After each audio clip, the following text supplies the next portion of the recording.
ఆ కిరణాలు స్వీకరించిన తర్వాత మరి సూర్యుడికి ఆర్ఘ్యం సమర్పించి నమస్కారం చేసుకున్నాను అనుకోండి, థైరాయిడ్ ప్రాబ్లం అవుతారు.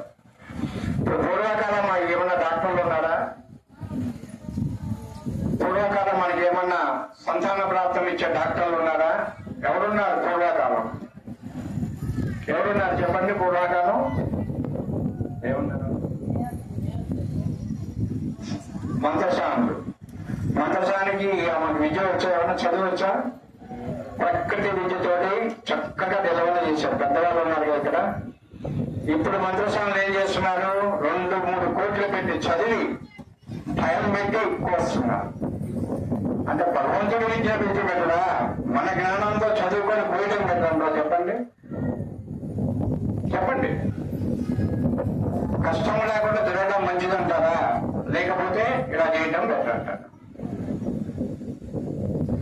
ఇప్పుడు ఒక మాతృమూర్తి గర్భంతో ఉంది అనుకోండి, 3వ నెల నుంచి మీరు చేయవలసిన పని ఏమి? ఆ అమ్మకి మంచి మాటలు చెప్పడం, మంచిగా మాట్లాడుకోవడం చేయడం జరగాలి. లేకపోతే ఇంట్లో ఒక ఫోటోలు, పిల్లల ఫోటోలు పెట్టుకొని మైండ్ అంతా అలా పెట్టుకోవాలి. అలా పెట్టుకున్నప్పుడు కంటిన్యూషన్ గా శ్లోకాలు ఏమో మీకు వచ్చిన భాషలో వాళ్ళకి చెప్తూ మంచి మాటలు చెప్తున్నారు అనుకోండి, పిల్లలు యాక్టివ్ గా ఉంటారు, బ్రెయిన్ షార్ప్నెస్ వస్తుంది, అనారోగ్యంగా లేకుండా ఉంటారు. బిడ్డ పుట్టినప్పుడు ఎమ్మటే మాతృమూర్తి చెవులో ఓంకార ప్రణవం చేయాలి. ఓంకార ప్రణవం చేయటం వల్ల మీకు లాభం ఏమంటే, శరీరంలో పార్టీషన్లు అటు ఇటు ఏమన్నా జరిగినా, ఏమైనా పొరపాట్లు జరిగినా ఈ ఓంకార ప్రణవం ద్వారా శక్తి అంతా కూడా చక్కగా తీస్తుంది. పిల్లలు చెప్పగానే మాట వింటారు, అన్ని చేస్తారు. మనం ఏమైనా చేస్తున్నామా? ఏమీ లేదు. ఇవన్నీ పూర్వకాలంలో చేసే పద్ధతులు. మన పెద్దవాళ్ళంతా కూడా ఇట్లనే చేసి, ఇట్లనే జీవించి, ఇట్లనే బాగా ఉన్నారు.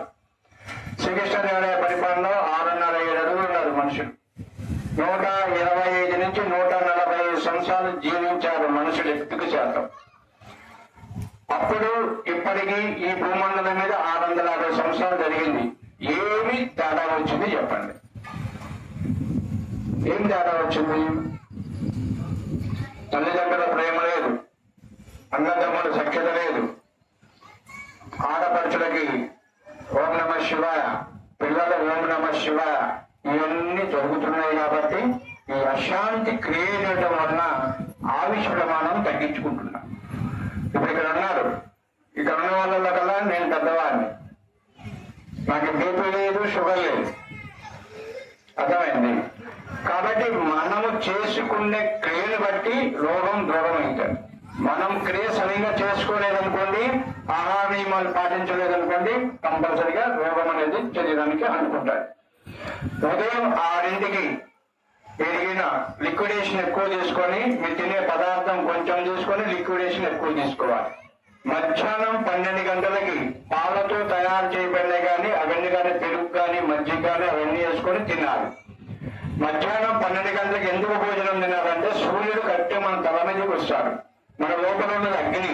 ఈ అగ్నిలో 5 ఎంజైమ్స్ ఉంటాయి. ఈ 5 ఎంజైమ్స్ కరెక్ట్గా 12ంటికి మన శరీరంలో కరెక్ట్గా పనిచేస్తాయి.